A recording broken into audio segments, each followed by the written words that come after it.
আপনার কণ্ঠটা খুব শুনতে ইচ্ছে হয়, সেই চেনা কথা, সেই অভিমান মেশানো ডাক, সবই এখন কেবল স্মৃতির দেওয়ালে টাঙানো। চুপচাপ থাকি অনেকক্ষণ, তারপর হঠাৎ করেই মনটা কেমন যেন করে ওঠে।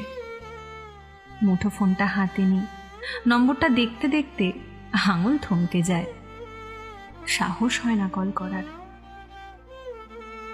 অনেক কিছুই বলা হয় না, তবু শুধু কণ্ঠটা শুনলেই মনটা কিছুটা শান্ত হয়ে আসে।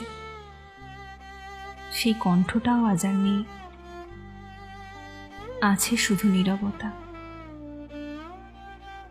আপনার কণ্ঠ শুনতে ইচ্ছে হয়, আস্তে আস্তে কান্না হয়ে ঝরে পড়ে বুকের গভীরে।